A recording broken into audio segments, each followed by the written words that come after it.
हमारी तो आईफोन पर लड़ाई हुई थी मेरे और मेरे हस्बैंड की कि आपने ले लिया 14 प्रो मैक्स तो मुझे भी लेके दें। रात को लेटे लेटे अचानक से डर जाती हूँ और हार्ट बीट बहुत फास्ट हो जाती है और मतलब अगर सोते के टाइम भी मतलब बहुत ज़्यादा ऐसे डर लग रहा होता है कि कोई आ जाएगा, कोई दरवाज़ा खोल लेगा और इस तरह एकदम से मतलब इस तरह की सिचुएशन बनी रहती है। मुझे तो स्टार्ट से ही हो रहा है जब से मेरी ये बेटी, जब से मैं अकेले रहना पहले बहुत ज़्यादा होता था। मतलब हमारा मेन मसला यही है कि वो मुझसे दूर है, मैं उनसे दूर हूँ। जॉब्स की वजह से ऐसे हमारे हालात बने हुए हैं। मेरे साथ खुद स्नैचिंग के कितने वाक़यात हुए हैं इस्लामाबाद में। फ़ोन छीन गया आपसे? जी हाँ, फ़ोन छीना मेरे से और गोल्ड वगैरह मेरे पर्स में था, पैसे थे मेरे पास। अच्छा, मेरे साथ खातून है जो मैं ओवरसीज़ को कहता हूँ। इनकी 2 बेटियाँ हैं। She works in Islamabad as an independent women और शौहर इनके बाहर के मुल्क होते हैं। वो फूड पांडा तो कर देते हैं ऐप से, लेकिन वो प्रैक्टिकली अवेलेबल नहीं है। और ये कहती हैं मुझे रात को पैल्पिटेशंस होती हैं, एंग्जाइटी होती है और परेशानी होती है, और जो बातें मैं कहता हूँ वही इनके साथ हो रही हैं। तो कितना को ये अफेक्ट कर रहा है आपकी लाइफ को? बिल्कुल सर, मतलब हर चीज़ आपके पास अवेलेबल हो लेकिन रिलेशन ज़्यादा इम्पॉर्टेंट है। मतलब अल्हम्दुलिल्लाह मुझे किसी चीज़ की कमी नहीं है, लेकिन मतलब फ़िज़िकल एक बंदे की बहुत इम्पोर्टेंस होती है। मतलब अब वो साथ नहीं है, उनकी बहुत ज़्यादा कमी फ़ील होती है। बच्चों के पास उनका होना और बच्चे उनको मिस करते हैं, ये चीज़ें बहुत ज़्यादा मतलब हैं। मतलब अब पैनिक अटैक्स आना, एंजाइटी, डिप्रेशन, ये आपको हो रहा है ना? जी क्या हाँ। क्या होता है पैनिक अटैक रात को? मतलब अकेले जब आप रह रही हो तो क्या वहशत होती है, क्या होता है?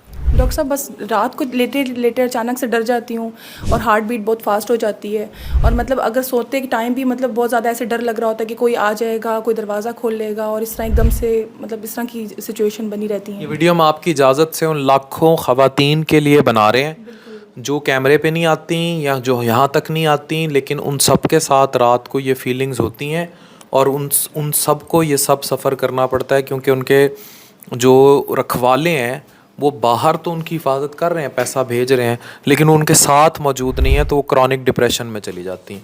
ये कब से हो रहा है? सर तक मुझे तो स्टार्ट से ही हो रहा है जब से मेरी ये बेटी, जब से मैं अकेले रहना पहले बहुत ज़्यादा होता था। मतलब जब मेरी छोटी बेटी थी तो मुझे मतलब मेरे हस्बैंड जो है मुझे वीडियो कॉल पे ना साथ अवेलेबल होते थे मेरे, और वो कहते थे कि वीडियो कॉल चली हुई है, आप आराम से मतलब कोशिश करो सोने की, जब आपको नींद आएगी तो मैं कॉल बंद कर दूँगा। मतलब स्टार्ट में बहुत ज़्यादा था, फिर अब ज़ाहिर टाइम के साथ आपको आहिस्ता आहिस्ता आदत हो जाती है रहने की, और फिर ये है कि अब आहिस्ता आहिस्ता अल्हम्दुलिल्लाह आदत तो हो गई है। लेकिन इसमें मतलब ये नहीं कि वो रहना नहीं चाह रहे, वो रहना साथ चाह रहे हैं, लेकिन इस तरह की इन्वायरमेंट ऐसा है, सर्कमस्टांसेस हैं, फाइनेंशियल इश्यूज जिसे कह लें आप, ये सारे। हस्बैंड होते कहाँ हैं? हस्बैंड मेरे यूएई में है। दुबई में? जी हाँ, दुबई में। दुबई में। तो अब दुबई में, अच्छा आपके हस्बैंड तो बहुत अच्छी पोस्ट में है, वो आपको खर्चा भी बहुत अच्छा भिजवा रहे हैं, लेकिन और आप खुद भी जॉब करती हो, गवर्नमेंट जॉब करती हो, लेकिन वो लोग जो बेचारे टिकट ही अफोर्ड नहीं कर सकते वापसी का, जो बंद कमरों में 8-8 9-9 इकट्ठे रह रहे हैं, उनकी ज़िंदगी कितनी अजीरन होगी? बिल्कुल सर, बहुत मुश्किल लाइफ है उन लोगों के लिए। तो क्या कहना चाहोगे उन सबको जो बीवियां छोड़ के बाहर चले जाते हैं? सर मैं यही कहूँगी कि आप लोग कोशिश करें। मजबूरी एक बिल्कुल मजबूरी होती है, लेकिन कोशिश ये करनी चाहिए कि इंसान को एफ़र्ट करनी चाहिए साथ रहने की, और साथ रहने में ही जो है आधे मसाइल हल हो जाते हैं आपके, और बाकी छोटे मोटे मसाइल तो ज़िंदगी का हिस्सा है, वो आहिस्ता ही हल होते हैं। वो एक गाना है परदेस कटेंदा, पता नहीं आपने वो सुना है कि नहीं जी, है? मैं सराइकी हूँ तो अच्छा, जी। वो टिपिकल, अगर आप लोगों ने नहीं सुना कि वो क्या गाना है भरा, परदेस कटेंदा, वो पूरा गाना है एक, ठीक है?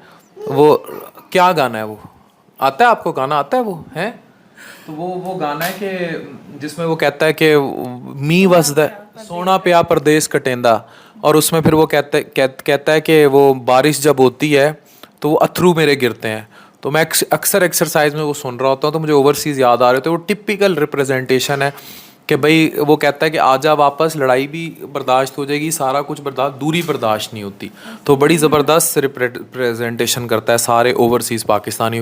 मुझे दर्जनों ओवरसीज़ देखते हैं, मतलब बहुत ज़्यादा। मेरी आपके बहुत बड़े फ़ैन हैं, उनको भी ये स्टमक के मसाइल अक्सर रहते हैं, और एंजाइटी, डिप्रेशन, उनके साथ भी ये इशू, और काफ़ी अरसे से वो अपने एंजाइटी का ट्रीटमेंट करा रहे हैं। मतलब हमारा मेन मसला यही है कि वो मुझसे दूर है, मैं उनसे दूर हूँ। जॉब्स की वजह से ऐसे हमारे हालात बने हुए हैं, और वो भी ट्रीटमेंट करा रहे हैं, मैं भी ट्रीटमेंट करा रही हूँ, साथ कोशिश भी कर रहे हैं। और अभी आने से पहले मैं इसलिए इतनी परेशान थी, मुझे सब कह रहे थे कि आप बताओगी डॉक्टर साहब को, तो डॉक्टर साहब आपको डांटेंगे कि आप मेरे पास आई किस लिए, आपको अपना पहले ये दूसरा इलाज कराओ। हस्बैंड ऐसा ही है, मतलब डांटना तो नहीं, लेकिन ऐसा ही है कि आपका असल मसला वो ही है, क्योंकि मुझे ये एहसास तब हुआ था जब मैं गंबट में कुछ अर्सा अपनी फैमिली लाइफ से दूर रहा था। तो आपने देखा हम इकट्ठे काम कर रहे होते हैं, ठीक है। ऐसे है। तो ये याद रखें कि अगर आप इस तरह कहीं करेंगे तो ये बड़ा मुश्किल है। उन मर्दों को क्या कहेंगी जो बीवियां छोड़ के बाहर चले जाते हैं? उनको ऐसा नहीं करना चाहिए। कोशिश ये करनी चाहिए कि आप पैसों से आराम तो ख़रीद सकते हैं, लेकिन रिलेशन ज़्यादा इंपॉर्टेंट होते हैं।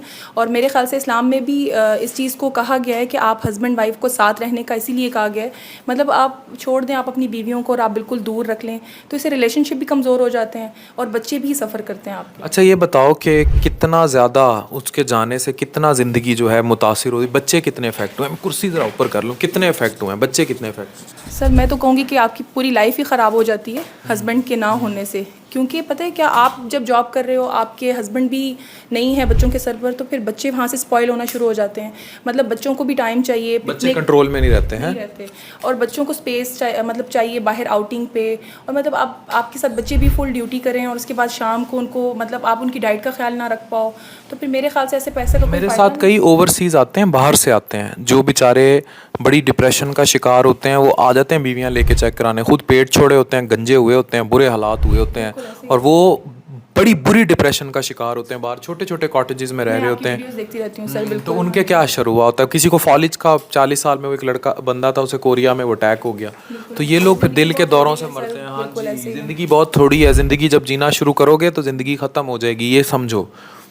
ये स्ट्रेस एंजाइटी मुझे भी होती है पाकिस्तान में। I do excessive exercise, I try to give me time out कुछ भी, लेकिन क्योंकि मैं ओवर वर्क बहुत करता हूँ, अभी भी इतने सारे पेशेंट्स बाहर बैठे हैं, तो लाइफ में स्ट्रेसेस हैं, इन थोड़े में जीना सी है। मेरे पास अपॉर्चुनिटीज़ नहीं थी बाहर जाने की, लेकिन आई डिडंट डू इट। तो अच्छा एक ये भी है ना कि ज़्यादा के लिए जाते हैं बाहर। बिल्कुल सही कह रहे हैं सर, थोड़े में गुजारा नहीं होता, तो बीवियां भी ये कहती हैं फिर हमें आईफोन चाहिए, ये चाहिए, वो सही कह रहे हैं सर आप, बिल्कुल ऐसे ही है, मसला भी है ऐसे ही है बिल्कुल सर। हमारी तो आईफोन पर लड़ाई हुई थी मेरे और मेरे हस्बैंड की कि आपने ले लिया 14 Pro Max तो मुझे भी लेके दें। अच्छा, तो मतलब अब जाहिर है कि मतलब इस तरह की चीज़ें जब आप देखते हैं तो आपको अट्रैक्शन, ख्वाहिशात नीचे लाएंगी तो मियाँ भी वापस आएगा ना सर। वो बेचारे आकर यहाँ पे सेटल्ड होने की बहुत कोशिश की है, तो लेकिन जब हो ही नहीं पाया तो कैसे करें। मतलब यहाँ पे बहुत ज़्यादा अप्लाई करने की कोशिश की, अच्छी अच्छी जॉब्स के लिए सारा कुछ, लेकिन यहाँ पाकिस्तान में देखा जाए ओवरऑल तो मतलब आपकी वैल्यू भी नहीं है यहाँ पे लोगों की, कि मतलब आप देख रहे हैं आजकल किस तरह के सर्कमस्टांसेस हैं, क्राइसिस कितने ज़्यादा हैं। कभी मतलब आप अच्छी जॉब के लिए आपको बहुत ज़्यादा एफर्ट करनी पड़ती है, अगर आप बिज़नेस स्टार्ट करने का सोचें तो फिर आपको यही डर लगा रहता है कि बस सारे पैसे अभी हमारे डूब जाएंगे। तो मतलब यहाँ पे बहुत ज़्यादा फेयर हैं, फिर इंसान ज़्यादातर कोशिश यही करता है कि बाहर की कंट्री में मूव हो जाएं तो बच्चे भी अच्छा पढ़ लेंगे। और सर बाकी सेफ्टी भी, मतलब अब मेरे साथ खुद स्नैचिंग के कितने वाक़यात हुए हैं इस्लामाबाद में। इस्लामाबाद में फ़ोन छीन गया आपसे? जी हाँ, फ़ोन छीना मेरे से, और गोल्ड वगैरह मेरे पर्स में था, पैसे थे मेरे पास। अच्छा, कहाँ छीना? सर मेन मरकज़ में, मतलब G10 मरकज़ में। G10 मरकज़ में आपसे मोबाइल फ़ोन और ये छीन? जी हाँ, फार्मेसी के बिल्कुल सामने में खड़ी थी, वो गन पॉइंट पे उन्होंने मेरे से सारा कुछ ले लिया। मतलब इस तरह की जब चीज़ें, सर ये तकरीबन 4 to 5 ईयर्स इसको हो गए। अच्छा, तो पहले की बात है, और अभी भी मैंने और भी 2-3 इस तरह के वाक़यात सुने हुए हैं। मतलब जब आप इस तरह की सरकमस्टांसेस हों, और इसके इवन कि मैंने फिर 1-5 पे रिपोर्ट भी करवाई, लेकिन कोई इस चीज़ का, अकेले रहना मुश्किल है। तो आप भी जो ओवरसीज़ मुझे देख रहे हैं, प्लीज़ कम बैक और take your wifes with you to have a stable life. Thank you very much.